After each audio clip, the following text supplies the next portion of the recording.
E sejam vocês todos muito bem-vindos ao canal Jair Calculando. Tudo bem, minha gente? Eu espero que vocês estejam ótimos. Bom, a pedido de um seguidor, trouxe para vocês aqui regra de 3 simples. Conteúdo muito recorrente em provas aí na sua escola, recorrente em problemas do dia a dia, problemas de concurso. Então é sempre legal dar uma relembrada nesse tipo de conteúdo. E se esse tipo de conteúdo te agrada ou você está estudando para algum concurso, aproveita, se inscreve nesse canal, porque diariamente nós temos conteúdos como esse aparecendo aí no seu feed.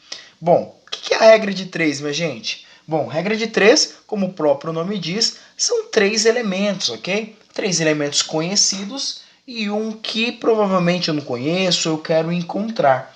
E para determinar uma regra de 3 simples, eu preciso identificar essas grandezas dentro de um problema, tá bom?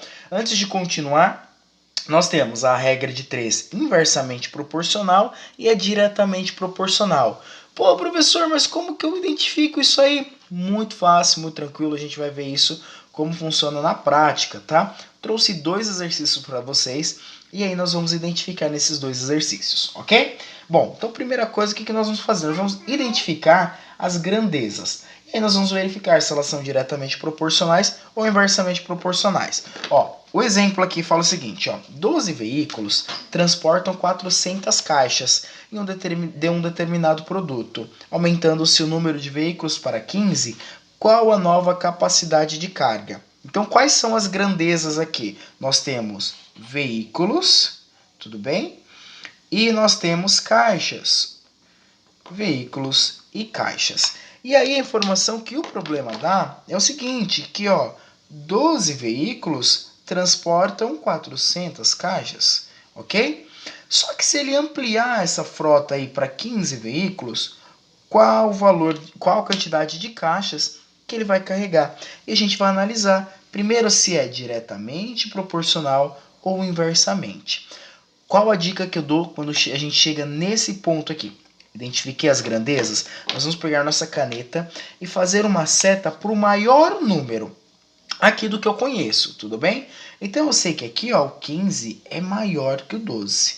Então eu vou colocar uma seta aqui ó, indicando o maior número.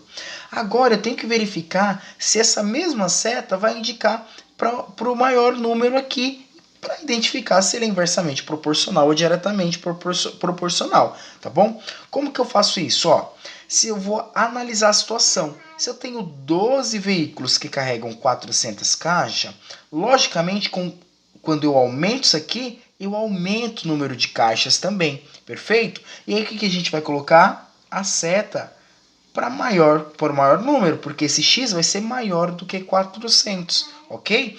E aí o que a gente faz? Primeiro a gente observou que ela é diretamente proporcional. Então eu vou montar o meu cálculo aqui com as grandezas diretamente proporcionais. O que eu coloco aqui? Ó? 12 sobre 15 equivale a 400 sobre x. Perfeito? Agora o que eu vou fazer aqui, minha gente? Eu vou apenas multiplicar as extremidades. Então eu tenho ó, 12 vezes x, 15 vezes 400. 12 vezes x, 12x. 15 vezes 400 é a mesma coisa que 5, 10, 6 mil, perfeito? 6 mil. Como que eu faço para isolar esse x aqui, meu povo? Ó, x é igual. É uma multiplicação, a gente converte isso para uma divisão. Então, 6 mil sobre 12. Perfeito? 6 mil dividido por 12 é equivalente a... perfeito, 500. Então, nesse caso aqui, ó, 15 carros carregam 500 caixas. Perfeito? Vamos para o exercício 2 agora. Neste segundo problema, nós temos o seguinte. Um carro com velocidade constante de 80 km faz um determinado percurso em 3 horas. Em quanto tempo ele faria esse percurso andando a 120 km por hora? Bom, para isso a gente tem que supor as mesmas condições, né? Tanto em 80 km por hora quanto 120 km por hora. Para isso, o que a gente faz mesmo? A gente identifica as grandezas. Quais são as grandezas nesse problema? Nós temos o quê? A velocidade do carro e nós temos a outra grandeza que é horas que ele precisa para cumprir aquele trajeto. E aí ele fala o seguinte, a 80 km por hora, ele gasta 3 horas, ok? E a 120 km por hora, ele vai gastar X, um valor desconhecido. E aí, qual que é o segundo passo agora, minha gente? É identificar se é diretamente ou inversamente proporcional. Para isso, o que eu faço? Eu vou colocar uma seta aqui, ó, indicando para o maior número, perfeito? No caso, 120. Eu vou analisar a situação, ó. Se andando a 80 km por hora, eu vou ter 3 horas. Andando mais rápido, com certeza eu gastarei menos horas, perfeito? Então a minha setinha vai para o número maior. Esse x ele vai ser menor do que 3.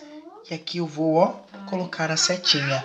Perceba que, ó, é caracterizada por esse esqueminha aqui, inversamente proporcional. Tá, mas e aí, o que eu faço? Na hora de organizar minha conta, eu monto ela de forma contrária a um número do outro. E veja aqui, ó, eu vou pegar o seguinte, ó, 80 está para 120. E como está inverso aqui, eu vou colocar x está para 3, ok? Só troquei, inverti, porque são inversamente proporcional.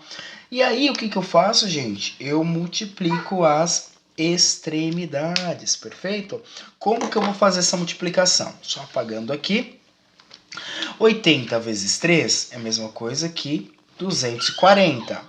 E 120 vezes x, 120x, ok? O que eu faço aqui, meu povo? Vou isolar esse x. Para isso, eu pego esse 120 aqui, ó, e desloco lá para o outro lado, dividindo, perfeito? Então, tenho 240 dividido por 120, isso é igual a x. 240 dividido por 120, é a mesma coisa que 2, perfeito? Logo, a quantidade de tempo que esse veículo faria andando a 120 km por hora é de 2 horas. Tudo bem? Bom, espero que você tenha gostado desse conteúdo. Se você tiver alguma dúvida, alguma sugestão, pode colocar aí nos comentários que a gente traz vídeo aqui com explicações direto para vocês, tá bom? Um grande abraço e até o próximo vídeo. Tchau, tchau!